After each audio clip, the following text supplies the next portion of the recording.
Yan ang wala akong masabi. At saka tungkol dun sa kanila, kasi hindi ko naman alam na merong iba. Alam ko, parang kayo nagkakaligawan, Nakamike po kayo.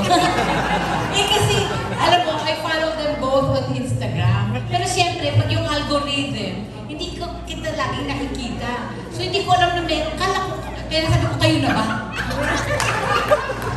Kasi gusto ko sila.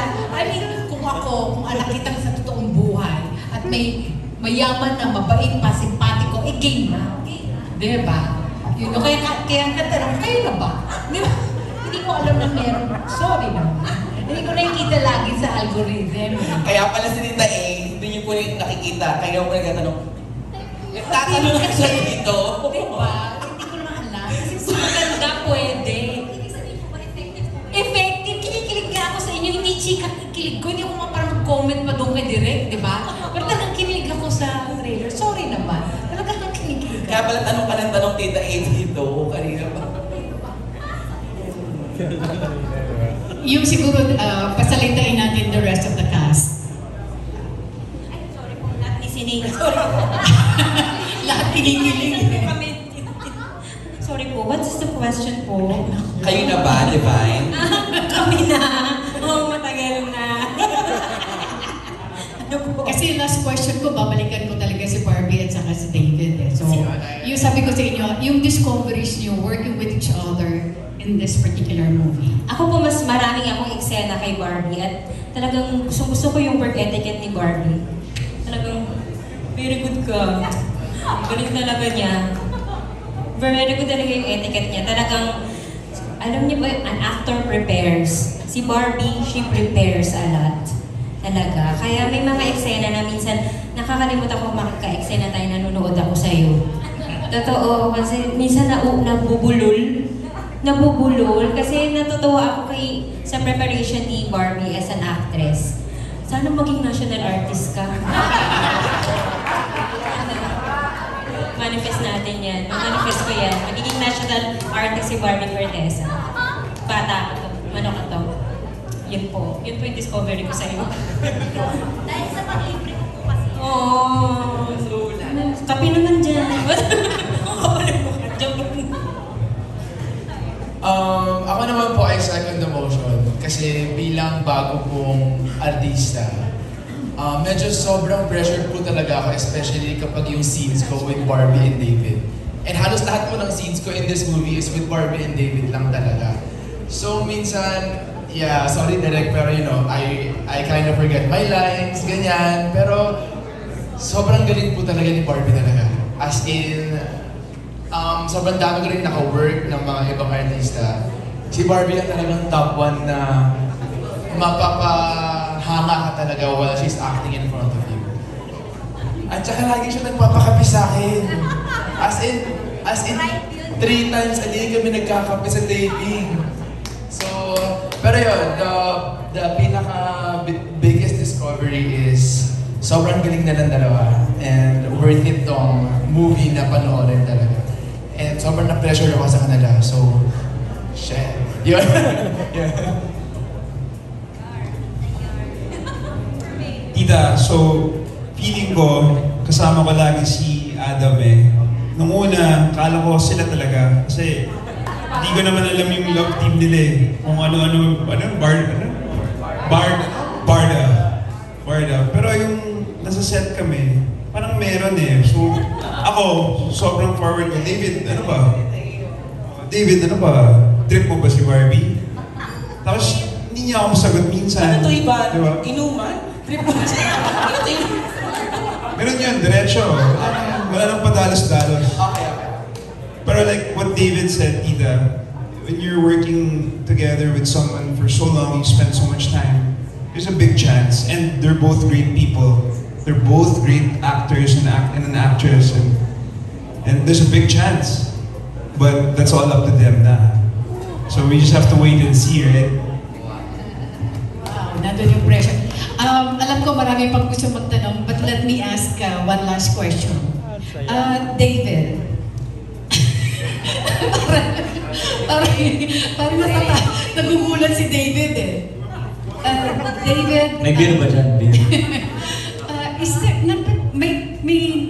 may time ba na parang nakakaramdam ka ng pressure because of this love team? I think kayong dalawa, kasi you have to be realistic in portraying a certain role, lalo na ng isang magkasintahan, di ba? So, sa inyong dalawa na lang, itatanong ko yun, kung meron bang pressure sa inyo, especially so na wala kayong relasyon in real life? I think hindi naman ako masyadong pressure dahil napakagaling ni Barbie na actress. Siyempre, kumbaga, talagang kunwari magka-eksena kami, may isip mo na in love siya sa akin sa scene eh. Diba? Kasi napakagaling nga niya. So, ayun, pero wala namang pressure. Wala namang pressure. I'm super happy na ka-love din ko sa Barbie dahil marami akong natutunan sa kanya. Diba? Tapos ang ganda-ganda, tingnan. Di ba, meron siyang Barbie, meron si David na signature pakilig pose. Pag nagpapakute siya, tama ba, Direk? Tinataas niya yung kilay. Mga ganun siya. Yeah, tama pala. Mila? Ano? Tuntas ang kilay mo. Ako naman po, to answer po your question. I think yung pressure ay to maintain po yung love team, yung lakas ng love team. Kasi simulat sa pool naman po, unexpected naman po na mag-pick up yung team up naman po namin. So I guess yung pressure is coming from kung paano namin siya ma-maintain.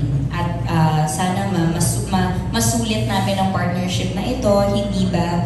At wag mawala yung aming friendship kahit na siguro in the future ay magkaroon kami ng iba't ibang work, hindi ba? Mas yun po mas yung friendship and yung pagiging consistent ng love team namin. So siguro it helps na parehas kami ng management where we are both under Sparkle of GMA Network. Kaya parang nag-guide nila kami ng maayos sa mga proyektong tatanggapin namin as a love team po. Yun. Thank you so much Thank and you. good luck and congratulations to you. Maraming salamat, Tita Esther Amoyo. Thank you, Tita Esther. Ganda. Tarino, ramdam mo yung kilig kahit sa mga cast pag binabalikan nila yung journey nila during this film. Ang next question na, meron ako pa ba nakukuha mag-block screen dyan? Wala pa din. Ano kumari Ay, meron lang. Meron na. Wait lang, magtatanong dito. Baka magka-block screen dito. Ay, Tita Ray. Ayan. Yes, ko. Congratulations, talaga namang ganda ng pelikula pati yung texture. Congratulations, Barbie, ang galing-galing mo talaga. Pero my question is for, at kay Direk, of course, sa scriptwriter ng podcast. Ang tanong ko kay David, meron ba rin yung eksena sa pelikula na parang napatulala ako kay Barbie, that effective siyang actress, at naisip mo na, ito na sana yung babae. Parang ganun ba yung parang tipong na sana ito or something? Kung ganon, di ba, naisip mo ba yun? Dahil sobrang kilig ng eksena, and then ang galing-galing ni Barbie, tapos parang na-inlove kang bigla, hindi dahil sa character mo. I love all your questions. I think there's just one particular scene na nandun kami sa, alam mo, nasa may river ba yun? Rivers under the bridge. Yeah, yun. So yung scene namin dun parang, syempre may lines kami, tapos tinitinan ko siya, tapos very romantic yung scenery, na parang, uy, ano ba yun? Syempre, I think as an actor, kailangan mo talagang to make it seem like it's real. Like you really have to feel feelings, di ba? And hindi lang din naman dun sa particular scene na yun. I think even in Maria Clara and maging scene ako man, I always feel things whenever I work with Barbie. So, yeah. Ikaw ba pag every time na lagi ginigisa natin si... Hindi kasi parang, sa amin kasi parang feeling namin napaka-honest kung ngayong hapon. So paglalabas nung... Kasi yung mga artista kasi medyo may nag-hold back pa parang pinapaano kami. Pero ikaw ba, every time na magkasama kayo ni Barbie sa mga kilig na eksena, nadadala mo ito sa bahay? Or minsan naisip mo ba na namimiss mo siya hindi dahil ka-eksena mo siya, kundi dahil parang feel mo, love mo siya? Parang feel lang, kasabi niya gano'n, pwede, parang gano'n. May mga gano'n naman, di ba? Si Barbie naman talaga, ano yan, maganda talaga, masipag, girlfriend material talaga siya. Ay, sorry. Bakit bet din ba ni Ivan? Oo, joke lang. Natamaan ko kasing water niya. Okay. Barbs, thank you David. Barbs, ikaw naman, is this the kind of film na pwede mong ipanood kay Jack nang sabay kayo? Nang wala nang tanong-tanong at walang parang feeling mo, kikiligin din naman siya. Actually, tinanong nga niya sa akin kung kailan ipapalabas. Sabi ko, July 10, sa sinihan. Sabi niya, kailan natin papanoorin? Nag-visit na siya. Gano'n ko supportive siya si Jack kasi ang dami di bang nagmamatch sa social media, binugo siya talaga ng bongga-bongga to the point na parang nalalait na rin si Jack, di ba? Well, first of all, I would like to extend my gratitude for acknowledging that. Thank you so much. And I would also like to say how much I appreciate his support towards me. And hindi ko naman na ma-describe kung gaanong kalaki yung suporta niya sa akin. Pero siguro, hindi ko komportabling magagawa ang mga bagay na ginagawa ko ngayon kung hindi siya full support sa akin. Yun na lang. I'm happy for you. Thank you. Kerly naman for my last question. Nakasama mo ng Katniel, hindi ba? Anong meron dito sa Barda na parang sabi mo kinikilig ka rin naman sa Katniel. Anong meron dito sa dalawang ito na parang kakaiba naman sa Katniel? Pareho nga, sorry pero ako lang, I will speak from the heart. Pareho kinikilig. Kasi sa shooting namin, kinikilig ako sa kanilang dalawa even off-screen. Which was the same with sila Kat. So, pareho, kakakilig. Kaya nga gusto kong matuloy. Pero, no disrespect to your love, the love of your life. Hello, Jack. Nice to meet you. Alam ko na, ginugil ko na siya, wala lang signal, pero mamaya. Hello, Jack. Pero kinikilig talaga ako, sorry. Di ba? Hindi, wala ko talaga nakikita ang pagkakaiba. Even kay Barbie, the way she acts or something. They're both nice. Pareho naman she's just whiter than Kathy, but they're all nice. They're all beautiful women. They're like my children talaga. Walang pinagkaiba. And I love that the actors of today, the Gen Z, has learned to show respect. Kasi there was a batch, I don't remember which batch, pero nawala yung respeto sa mga nakakatanda. Alam mo, sabi ko nga, if you cannot respect the person, respect the age na lang, diba?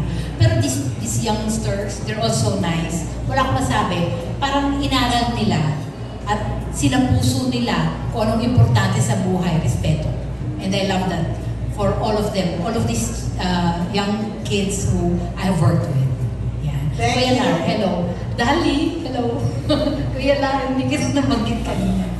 Ayun, thank you. Good luck sa pelikula niyo. Maganda siya, promise. Thank you. Thank you, Ray.